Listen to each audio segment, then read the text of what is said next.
Ladies and gentlemen, boys and girls, yesterday Forza Apex was released on PC, or at least the beta for Forza Apex was released on PC.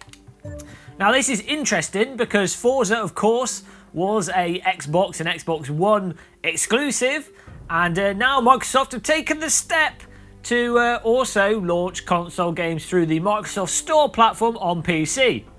Now this is good and bad and interesting for many reasons that we'll try and cover in this video.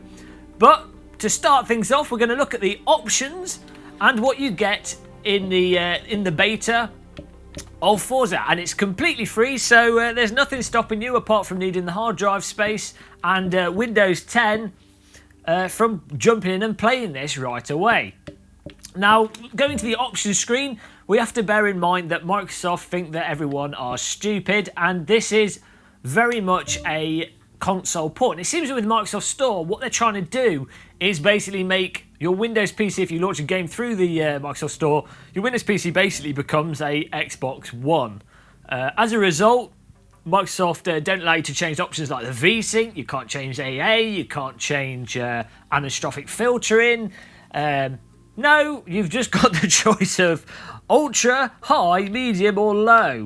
And, well, you know, it's peasantry at its finest. It does mean that if you've got a fast enough computer that can play the game in the first place, you can just load the game up and not have to fiddle with any settings. But PC gamers aren't stupid, and often it's nice to be able to tweak different graphics settings for your preferences, or what you know will work better with your computer, or what you prefer visually to look at whilst you're playing games. So the graphics options, a bit limited to say the least. You've got this thing called dynamic optimization, which just changes the level of detail of things, but you don't know what it does unless you fiddle with it, because there's no real explanation. Resolution you can change as well, independent of the dynamic render quality, but that's about it. Audio options, fairly standard. You can change the master game volume, in-race music. If you have the in-race music on, it sounds like you've got a band in the back of your car constantly playing, and really damages the feeling of being in a car, because most of the time in a car, you don't have a band playing drum music. You might be listening to the radio, but you don't have dramatic, cinematic drum music playing as you go along. But there you go. So you can turn all that off and change it, which is nice quality, and you can choose the headphones, speakers. Doesn't seem to make too much difference, but probably affects the stereo separation, and that's nice. Credit where credit's due. You've got some options to change the HUD. There's no things like a field of view. You know, he's got these settings here: distance head, units, imperial or US, rewind messages. You can tweak some of the stuff that's displayed, but not the important stuff like specific field of view settings. And well, we'll talk about the different in-game cameras when we get to the car. But there's some points there as well which are a little bit interesting, to say the least. Input options, of course, with it being the beta, there's no wheel support, which is strange, given that this is supposed to be a simulator. You really can only play this with an Xbox 360 controller at this point in time, or an Xbox One controller. In fact, you're probably only really worth playing this with an Xbox One controller, for reasons I'll explain again later. But I know a lot of people have had problems with the PlayStation controllers or sort of Logitech input devices and non-Xbox controllers with this.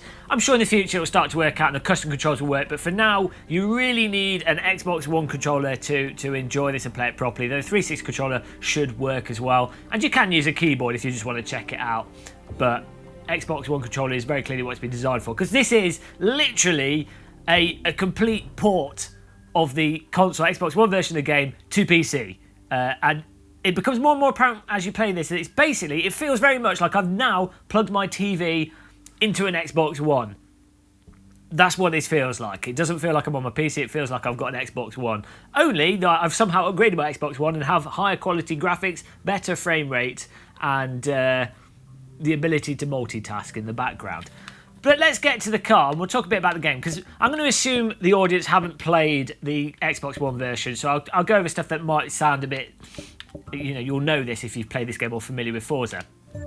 But we'll go into the game, and what's nice in the beta, you actually do get quite a lot of content. There's no multiplayer at the moment, and It's missing some other features as well, but you can go through the basic single player. I've not hit the limits of where the single player gets to yet. Maybe it's the limit, maybe it's there for now in the beta, but I've been playing this for about 2.5 hours so far, and it's a good amount of content. You go through different events, you try and get a gold, silver or bronze medal, and as you go through it, you unlock, assuming you pass the event, you unlock the next event.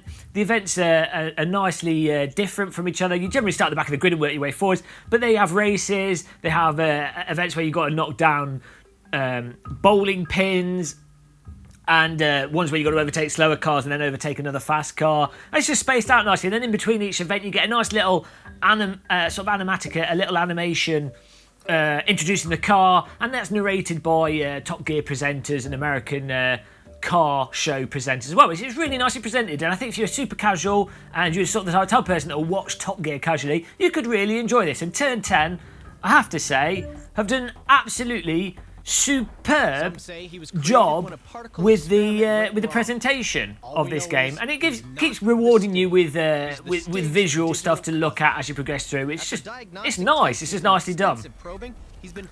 We'll skip through this, and you can skip through all these little animatics if you're not interested in them. The car models, and again the interface, the actual presentation of all the information in the game, how it's structured for a single player driving game. Again, absolutely fantastic.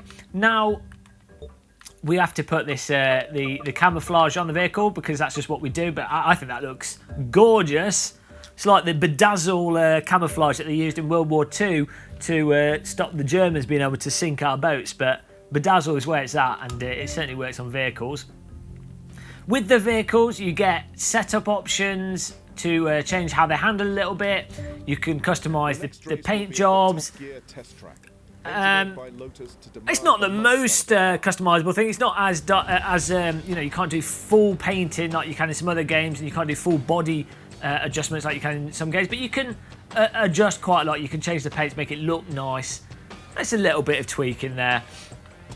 And then in terms of the actual car setup, you've got your basic options: tyre pressure, gearing, alignment, anti-roll bar, springs, dampening, aero brake, differential. Now, I'm not sure how realistic those things carry across. I can't really tell because I'm playing with an Xbox controller, so you know, it's very hard to gauge the actual effect on the vehicle and how realistic that is without a wheel and pedals, because an Xbox controller is just not precise enough unless you go absolutely crazy with your settings. Now let's get on the track, and we'll talk a bit about the handling of the vehicles, and this is where it's interesting, and not for the good. Now, and not for the good in a strange way, and a somewhat surprising way as well, in that when it comes to handling in this game, the physics are actually surprisingly deep. There's a lot of depth to the physics. The understeer, the oversteer, how the braking and locking up the wheels, and how you can manoeuvre the car into corners, and how the car model reacts, and the details in the car movements, actually really good. Unfortunately, when it comes to the actual steering input, and this is using the gamepad, bearing in mind we don't have wheel support yet on PC, if you run this in simulator mode, with all the assist off, I've got all the assist off, but I'm running in normal mode right now, but I obviously tried it in simulator mode. If you run this in simulator mode, which is supposed to give one-to-one control of the car, the game doesn't allow you to actually control the steering wheel properly, one-to-one. It's so sluggish and slow.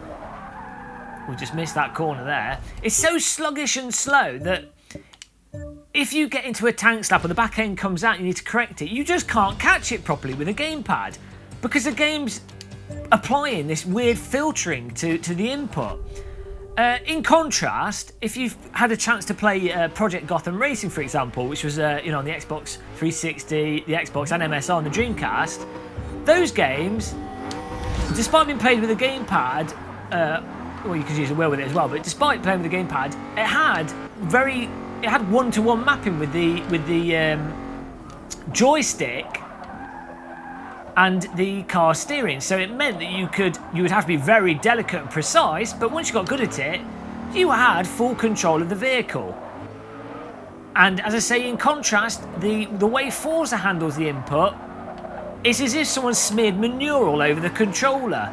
And it's so sloppy, and it seems to be dependent on speed that you're going into the corners, and the game seems to do random automatic steering as well. It's as if the game is doing the handling, and you're kind of doing some weird input over the top of it. So you have to learn this arbitrary design that they put over the input. And it's so bad that if you actually get more control, or it's more drivable by not using the simulator mode, which is supposed to be 1-to-1, but use normal mode, because at least with normal mode, it varies the speed of the steering input to the extent that you can counter steer fast enough to actually catch the vehicle. We're going off the track, we're going all over the place. This car is really slidey, and it is worth saying I'm really bad at driving with gamepads. I need a lot of practice to drive moderately well with gamepads. Though in my defence, well, we get stuck off road here. In my defence, we do have all the assists turned off, and I've only played this for a couple of hours, so that's my excuse. Now, what the input does do well, though, what they have done really well with the gamepad, and one thing they have absolutely nailed in terms of input, and one of the reasons why, as I said earlier, you really want to be playing this with an Xbox One controller as opposed to any other gamepad, is the rumble motors and the haptic feedback on the accelerator and brake is absolutely superb. If not the best implementation of throttle and throttle and brake in any driving game I've ever played with a gamepad, or the actual control implementation. Strange that they haven't done that with the steering implementation. Clearly the guy that did the steering implementation was drunk. But the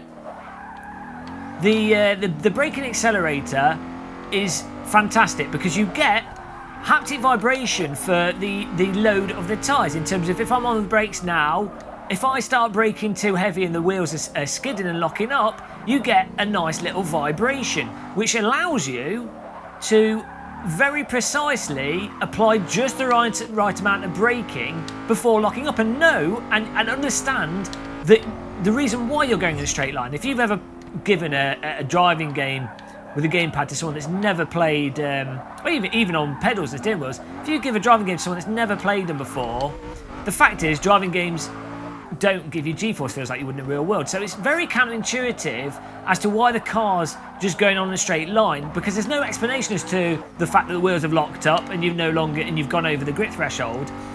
But with this vibration in the brake, on the analog stick with the brake, the analog stick's the analog trigger, you can very clearly feel why you're locking up and why you're going in a straight line. And on the accelerator, you can very clearly feel that you've applied too much acceleration and the rear wheels are spinning up, and that's why you're starting to go sideways, or you've got less grip going into the corner. So that is absolutely superb, and I'd love to see that with any driving game that uses a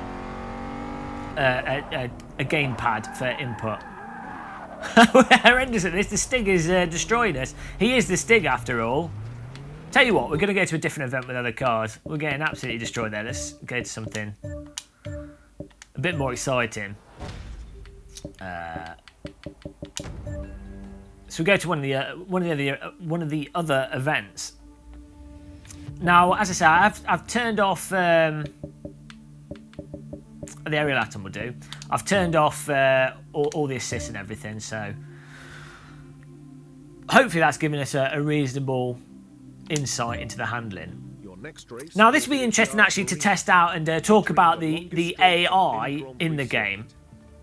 For those that don't know, they've done an interesting thing where they have this thing called Drivatar AI, and what that is that it tries to get the paths that your friends have driven and the lap times your friends have driven, and incorporate their general driving style into the AI that are with you on the track. So it feels somewhat like you're driving with people on your friends list, as if you're actually doing multiplayer with them.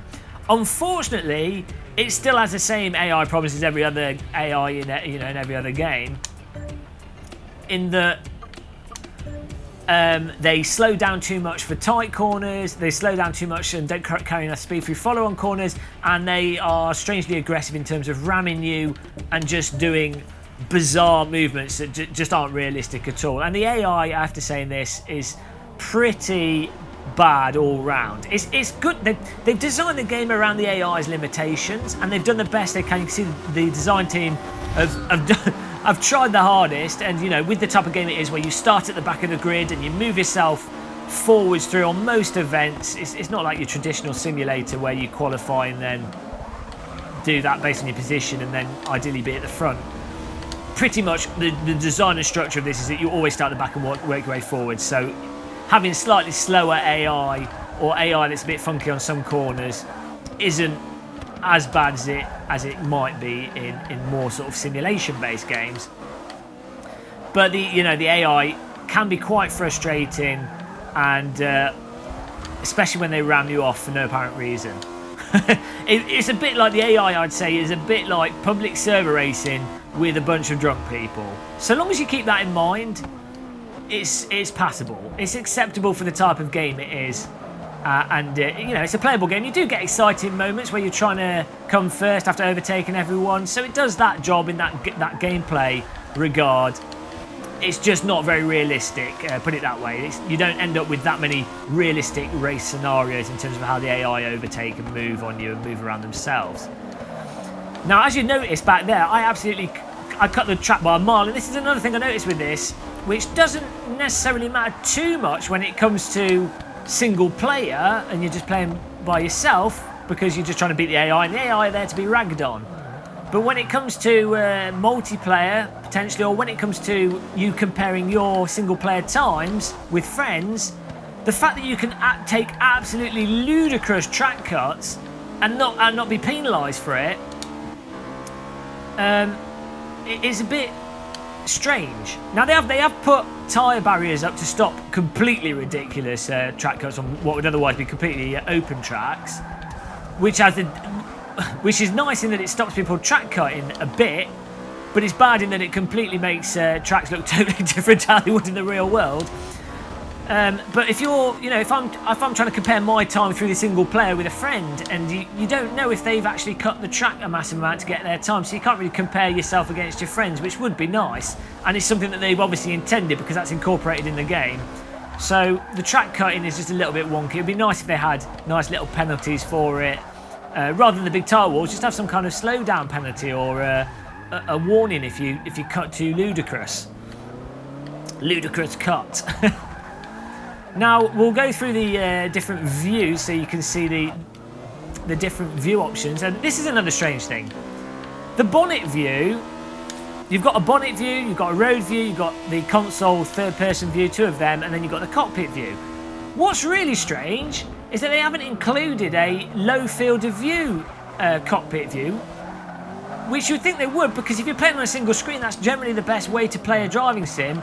And it's bizarre because a lot of other driving games do have that. Dirt has it, Assetto Corsa has it, and many other console races have that low field of view bonnet view, so cockpit view. So you feel like you're sat in the car, and you can, you've got a realistic field of view, so the track looks the right size, and you've got the reference of the front of the car relative to the road, so you can better understand how the car's moving and respond to it. But that is missing from this, so that's really strange, and it's something that there's no reason why they couldn't put that in. If anything, the lower field of view would be less taxing visually, because there'd be less assets to be drawn, and you wouldn't have to draw as much as the cockpit. So you would have thought that's what they would, they'd want to put that in the game. But for Turn 10, decided not to. I can't explain that. We're braking way too early there. And there we go, we're a bit slow, so we just get rammed. The AI don't seem to care. In terms of damage as well, now I've got the damage setting on the hardest setting, if you could call it that. The damage is super forgiving in this. You can have sort of 40-mile-an-hour collision with something or the rear end of another car, and it's no problem at all. If you have faster collisions and you really do ram into stuff, it will damage the vehicle, and nicely that damage is conveyed in the handling as well. So you will get, if you damage your front left wheel, for example, the the car will sort of lurch in that direction when you apply the brakes. And it corresponds to where the damage is. If you've got damage in the back or your aero and stuff, all that is there, and it does affect the handling. It's nicely done. It's just to actually get that damage, you literally have to have been in a 100+ mile an hour collision with a wall. So somewhat strange that they've made it that forgiving, but there you go. The front runners here, despite the AI being on easy and us being faster, the front runners have rocketed off ahead. And this is one of the things with the AI you find is that you can put them on hard sometimes, and it's just coincidence that the front guys haven't crashed into each other or have been particularly slow, and it's really easy. But you put the AI on an easier setting, and you end up with 2 or 3 front runners that are miles ahead, and you can't catch up with them. So that's another aspect of the AI. It's just a little bit erratic.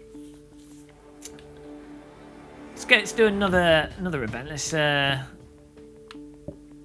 pick a different car. That's one of the Top Gear cone events. I'll do a different track. Brands Hatch, there we go. And this will be in the rain, so you'll get an idea of what it looks like. We're going to go for the Mini. Why not? You get an idea of what the game looks like in the rain. And they've done a really good job with the rain, actually, and the visual effects, the lighting. Unfortunately, you can't tweak things very precisely. Stuff like motion blur and distance blur you can't set, and you can't change the V-Sync, which is annoying. But forgiving that, it does actually look really nice on your screen whilst you're playing. So the defaults that they've got and you're stuck with aren't the worst. Okay, look at the Mini, beautiful vehicle, and again with the bedazzled camouflage, no one's going to steal the design of this 10-year-old Mini or 5-6-year-old Mini. I'm not sure when these came out. Quite a while now. I'm getting old. Let's get going. Now, in terms of performance, I'm running this on the high setting, but I am running on an i7 with a GTX 970, and I know from other people that have got this that they've had trouble running it on slower systems. So I'm sure it's something that can be optimised.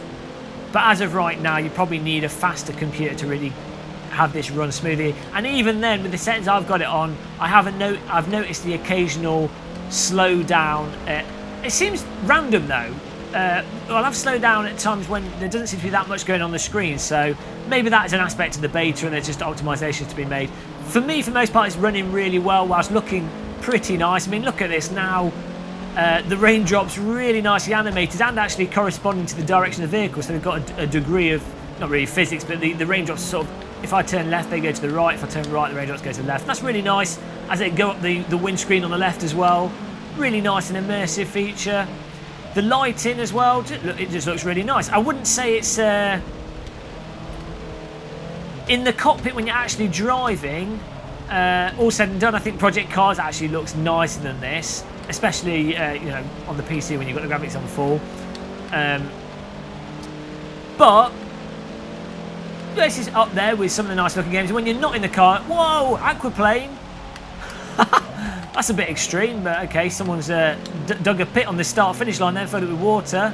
That felt like a completely canned effect, but who knows. All in all, I think the graphics are really nice in this. They do the job, and it's up there. And yeah, as I say, when you're not on the track driving and you do sort of external views, or you go to photo mode, then it does look a lot better. And the car models are ridiculously detailed, really, really nicely modelled. Look really solid as we understeer off there. They look really solid. They've got all the bits and bobs there as you'd expect. Visually, really, really nice. Unfortunately, though, with this being essentially a console port, there's not really any chance of us having Oculus Rift support or anything like that, and I'm not sure if Microsoft have any plans of doing it in the future. It's a shame because Gran Turismo likely will have PlayStation VR support, and then once you get into the VR direction and you start playing games like Project Cars or any of the driving simulators with VR, even though the resolution's lower, graphically the impact and the feel of it is just so much better than on a screen. It makes this look like Pac-Man in comparison. So there you go. It looks like Pac-Man in comparison. Exactly like Pac-Man in comparison. But you get what I mean. the difference between playing on screen and VR actually transforms it, and I don't ever see this having VR support, so it's always going to be a sort of 2D on-screen type game, which, you know, never visually have the impact of VR. There's a bird just flew into the floor and threw it there. I don't know if that picked up in the video, but oh dear. The bird's gone back to Satan's lair. So Microsoft bird's going back home after collecting all the people's data. It's delivering it off so that we can all be sent to Guantanamo Bay. Here we're powering on through. Strangely, although this is a front-wheel drive car, and I found this when I was driving some of the other front-wheel drive cars, you can't really rely. Oh my god! That was my fault. I went out far too fast. You can't rely on the front sort of pulling the vehicle back in line, as you would generally expect with a front-wheel drive car. It seems like these front-wheel drive cars are set up and drive like a very understeery rear-wheel drive car. If you've driven front-wheel drive cars in other simulators, Race Room, AC, R Factor 2, you can you can get really wide with the rear end, and if you get into trouble, you can just dump the accelerator, and the front will pull it back in line, as you'd expect, as you see in real-world driving. But with Forza, it seems the front-wheel drive cars are very not. They're more willing to just understeer as a whole and not, or sort of oversteer, understeer. You just don't get that power from the front traction, I think is what I'm getting at, that you might expect. Bearing in mind though, this is a road car, so it would be pretty floppy, and we are driving in the wet. So I'm kind of basing that on my having, not this particular race, but having messed around with it a little bit. Falcon. They seem to change that advertising board is different in every single game. So this is quite fun though, and this is completely free. It is quite fun just going through this and trying to do each event as best possible. And I think that's, oh, the bird's gone through the floor again. I think that's where this really shines. It's a sort of casual, you've got a bunch of real world cars, you've got some information about them. You jump in, you do some events, you get some information thrown in your face, you've got some nice music, some nice graphics, not too much depth to it, it's not really to be taken too seriously, and it's reasonably enjoyable going through it all. If you don't ask too much from it, then you'll probably enjoy it. If you're expecting a sort of sim or game that you want to put a lot of time into, and obviously want to use your wheel and pedals with, and you really want to get involved in it, then I think you start getting diminishing returns on that. And the people that will really enjoy this are people that just want a little casual game, pick up with a game controller, and they kind of have a general interest in cars. Maybe they've got their own car that they want to drive in the game and have a little loose idea of what it's like, but they're not that invested. They're probably going to drive with assists on. That's pretty much who I think this game most appeals to, as we get 3 gold medals. It's like being at primary school. Gold star, smiley face, congratulations, certificate to hand to your parents. That's what console games treat you like. As Bob there walks across the pit lane without even looking. He could have got killed by a car coming in, but there he's gone to talk to the rest of the team about how this driver can't drive and we need to get rid of him or just extort more money from him, because that's what motorsport's really about. As Bob fixes the car, wheel in the distance. But look at that, with the motion blur applied and the car, just looking at the car models there, and these panning shots and the framing of the game, the music, absolutely, this is where visually it really shines. When you're actually in the cockpit driving, not so much. But these moments here, good job, turn 10. And the raindrops building up really nicely. Or not quite photoreal, but really nicely done.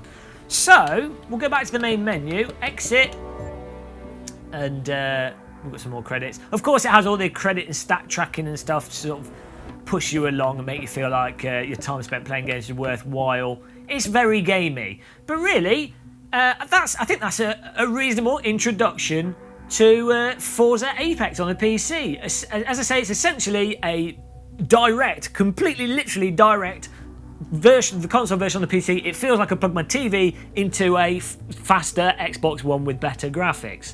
So take it or leave it. That's what it is. Free with Windows 10.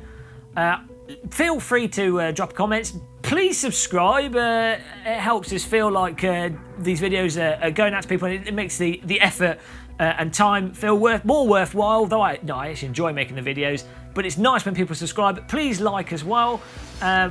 We'll see you in the next video we do. We'll probably do a follow-up video of this. We already streamed this last night, so we'll put the link to our Twitch stream in the comments as well. So when we go live, you can click on that and you'll get spammed by them. See you in the next video we do. Goodbye.